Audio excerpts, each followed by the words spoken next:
Samedi soir, à l'approche de la place Saint-Pierre, ceux qui veulent vivre la célébration au plus près se préparent à passer la nuit à la Belle Étoile, comme ces Morbihanaises. Jean-Paul II, c'est le pape qu'on a le plus connu pour l'instant.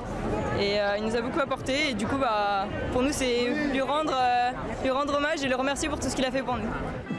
Une nuit courte et des conditions spartiates aussi pour ces jeunes chrétiens accueillis à l'église Saint-Yves des Bretons qui renoue pour l'occasion avec sa vocation première d'accueil des pèlerins. Là, c'est tous les âges et tous les pays d'Europe. Je vois le monde entier. Place Saint-Pierre, c'est une foule cosmopolite et colorée qui se prépare à accueillir les deux nouveaux saints.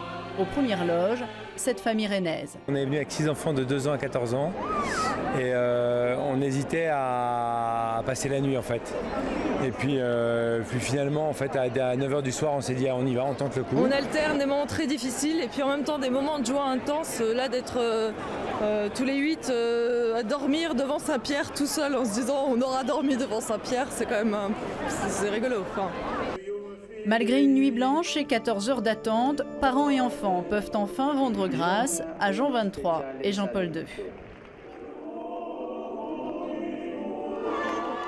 2 heures de messe et en apothéose, l'Église catholique compte désormais 2 nouveaux saints. Dans la pratique, cela signifie que Saint Jean XXIII et Saint Jean-Paul II peuvent désormais être invoqués dans les prières comme n'importe quel saint, en particulier nos saints bretons.